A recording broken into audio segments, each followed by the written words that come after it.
My name is Sarah Chen. I'm 28 years old. I'm a software engineer. And 2 weeks ago, my mother handed me a bill for $280,347.89. The subject line read, "Cost of raising an ungrateful daughter."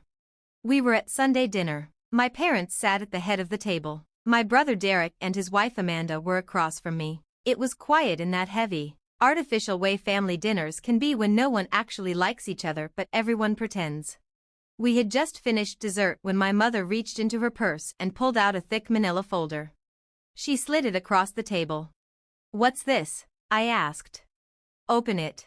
Inside was a 23-page spreadsheet.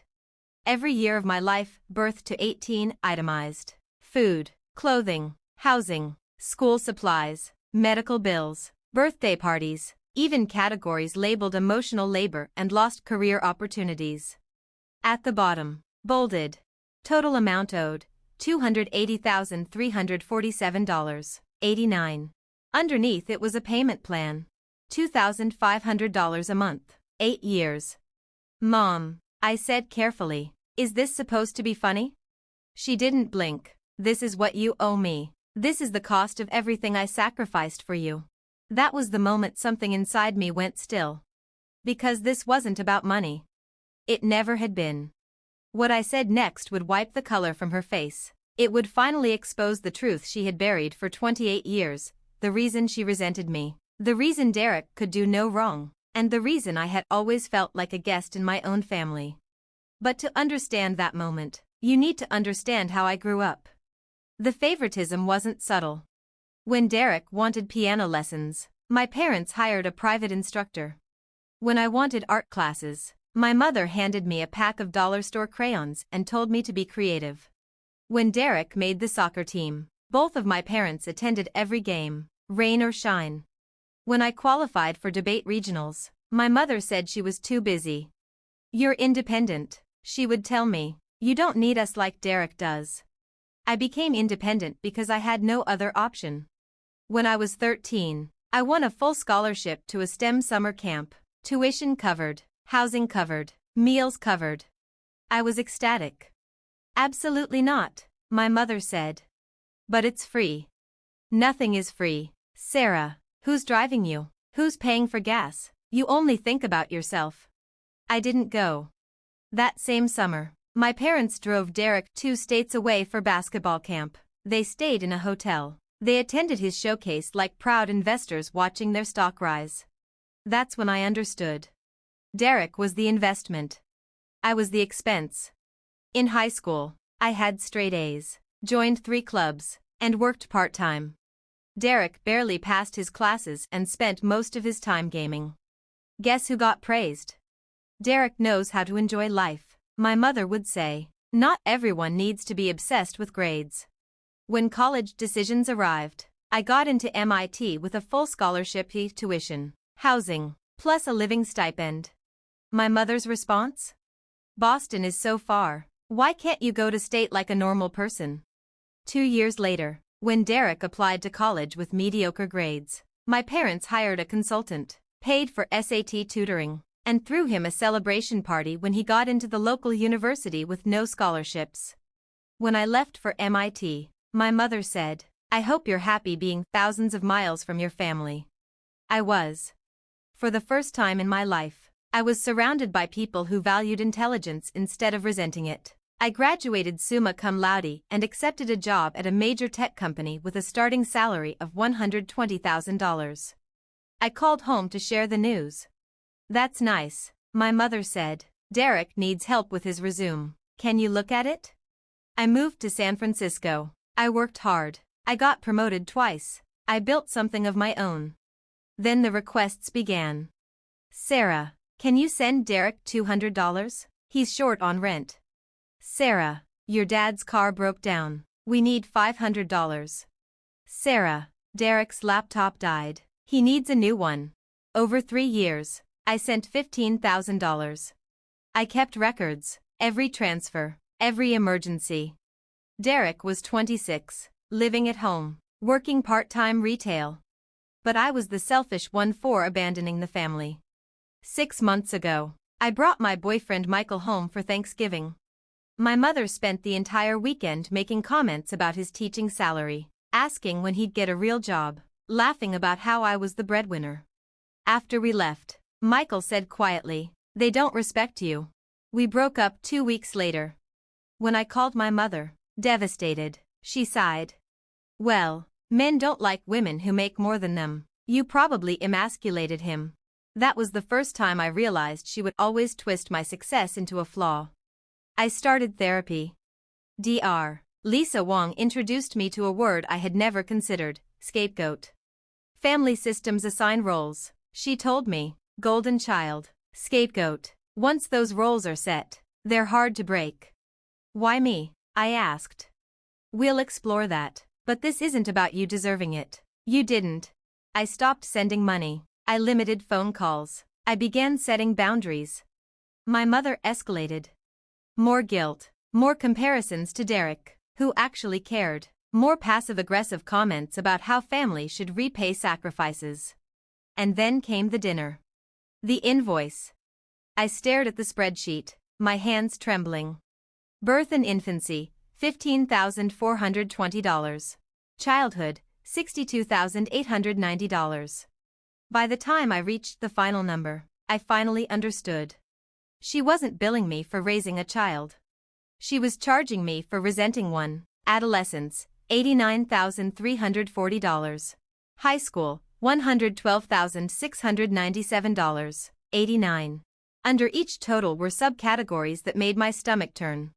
Emotional labor. Missed career opportunities. Opportunity cost of parental focus. I let out a slow breath. "You're insane," I said quietly. My mother's eyes narrowed. "Excuse me? This is insane. You're billing me for eating food as a child. I'm billing you for 18 years of sacrifice you never acknowledged. I've sent you $15,000 in 3 years. That's nothing compared to what I spent. You chose to have children. You don't get to invoice me 28 years later." My father cleared his throat. "Maybe we should calm down." I turned to him. "Did you know about this?" He avoided my eyes. "She mentioned wanting you to understand the sacrifices." "So you knew?" Something inside me cracked. "You both actually think I owe you $280,000 for existing.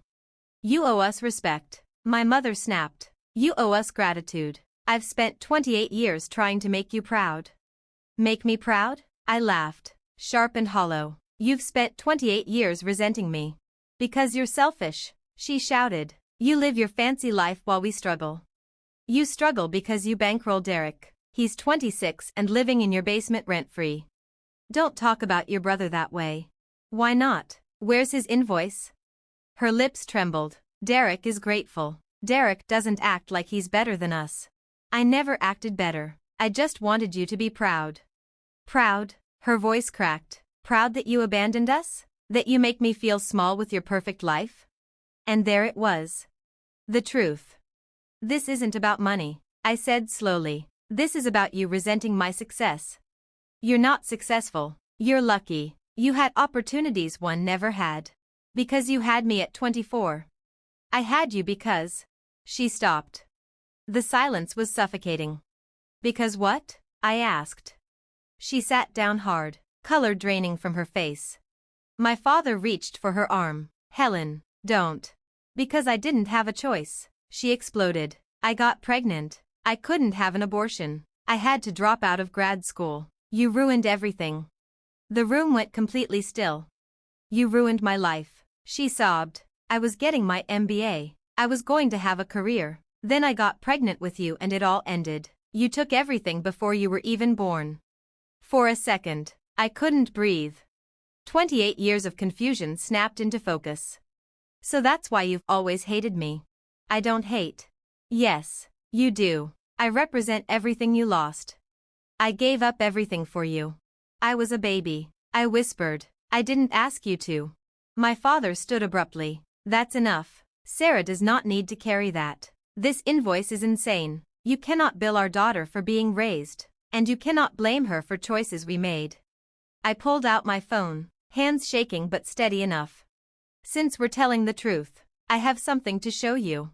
After therapy, I started documenting everything, every text, Every transfer. Every so-called emergency. Derek, I said, turning to him, did you know Mom was planning this? He shifted uncomfortably. She mentioned it. I said it was a bad idea. But you didn't warn me. Silence. Did you know how much money I've sent? Did you know most of it didn't go to emergencies? It funded your lifestyle. His face flushed. Did you know that work laptop became your gaming rig? That dad's car repair paid off your credit card? That family emergency financed your Vegas trip? Amanda slowly turned toward him. I held up my phone. Here's the text asking for rent. Here's my transfer. And here's your Instagram post that same week with a brand new gaming setup. Derek swallowed. Here's $800 for a crisis. And here's your Facebook check-in at a casino. My mother went completely pale. I've been funding his life while you called me ungrateful, I said. Then I reached into my bag and pulled out my own folder. You want to send invoices? I slid it across the table. Here's mine. Emotional damages from 28 years of scapegoating, $500,000. Therapy, $15,000 and counting. The $15,000 sent under false pretenses, returned with interest. Inside were printed screenshots, dates, notes, patterns of favoritism. And since the money was requested under false claims, I added evenly, that's fraud. I could pursue legal action.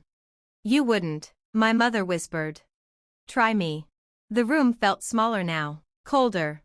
Send another bill, ask for another dollar, tell anyone I owe you anything, and I file. I stood up. I'm done. Done trying to earn love from people who decided I was a mistake. Done financing Derek. Done being the scapegoat. Sarah, please, my father said. You had 28 years to protect me. I replied softly. Tonight was the first time you tried. I looked at my mother one last time. You want to know what I owe you? Nothing. Children don't owe their parents for being raised. That's basic responsibility. I gave you everything. No, you gave Derek everything. You gave me resentment and called it sacrifice. I picked up my purse. Don't contact me. Don't ask for money. I'm done. You'll regret this. The only thing I regret, I said, is not doing it 10 years ago. And I walked out. The next few weeks were chaos. 23 missed calls the first day, emails, texts, relatives recruited as messengers. I blocked them all. Derek called once. Mom's devastated. Can you apologize? For what? Refusing to be blamed for existing? Amanda called separately. I didn't know about the money. We're moving out. My father sent one email. Sarah, I should have protected you. I should have stood up years ago. You don't owe us anything. I'm proud of you. I cried when I read it. But I didn't reply. 3 months later, my life is quiet. I got promoted. I'm dating someone who celebrates my ambition instead of feeling threatened by it. I've built a chosen family that actually shows up. Derek and Amanda moved out. He got a full-time job. Apparently, that dinner was his wake-up call. Then one message came from my mother. I've started therapy. My therapist says I projected my regrets onto you. I owe you an apology. I'm not ready yet, but I'm trying. I haven't answered. Maybe someday. But right now, I'm learning something I should have known all along. I don't have to earn love. My worth isn't transactional. Family is not an excuse for abuse. The best decision I ever made was refusing to pay that invoice. Because I don't owe them money. I don't owe them gratitude. I don't owe them forgiveness on demand. I owe myself the love they never gave me. And for the first time in my life, I'm finally ready to give it.